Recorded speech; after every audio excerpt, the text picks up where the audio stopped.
Hello there, my name's Dr. Andy Knox. I'm one of the partners at Ash Tree Surgery in Carnforth and also the lead for health and wellbeing here in North Lancashire. And one of the things I'm looking at is how do we build a resilient teams, not just in general practice but for the whole NHS, and how do we have a culture of health and wellbeing where our staff are healthy and well as trying to provide health and wellbeing. It's a big challenge, and I've been looking at the 5 ways to wellbeing talked about by the New Economics Foundation, and just seeing how we can put a challenge out there to develop our culture, to be one that is more caring, to be one that is more forward-looking, to be one that really cares for one another in terms of health and wellbeing. So the 5 ways to wellbeing, we've already looked at the first 4, which are the need for us to connect, the need for us to be active, the need for us to take notice, the need for us to keep learning. And the last one is for us to be really teams that are healthy and well, is the need for us to give.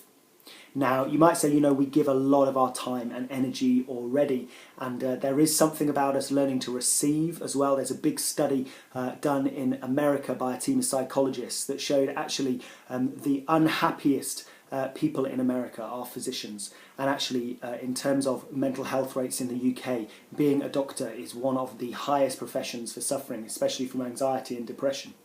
And there are very, very high suicide rates in our profession as well.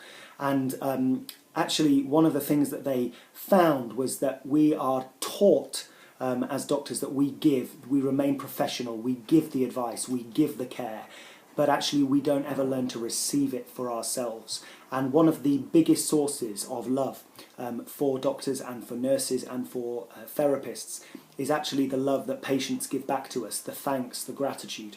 And there's something about us needing to learn to receive so that we can keep on giving. But there's something about us giving in teams as well, in terms of creating a culture that's really healthy. Now, we give a lot in terms of our time and our energy and our effort and our expertise to those that we try and serve in communities. But what about how we give to one another as teams? One of my best mates runs a brilliant coffee house in the north of Wales. If ever you're in north of Wales, you should check it out. It's called Providero. It's in Llandudno Junction, and they're on a brilliant journey looking to move into Llandudno as well. And one of the things they do as a business is just pay it forward, which basically means they just provide free coffee and cake for any old random customer one day, and then they find actually there's a whole trail of people paying it forward in their communities now, where people are choosing just to give freely to other people. It changes something in cultures. I don't know what that might look like in practice or in hospital teams or whatever, but actually just taking time to give gifts to one another, give thanks to one another, appreciate one another, have days when you bring in a cake or bring in coffees for everyone or whatever it is, having environments where we give thanks, we give gifts, we give time, we give energy, we give emotional support.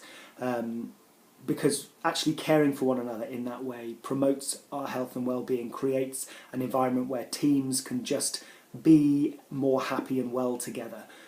Let's have teams, let's have a culture that doesn't just give of ourselves to others, but gives of ourselves and our time to those that we work with, so that we build teams that love working together and have a culture that cares for one another.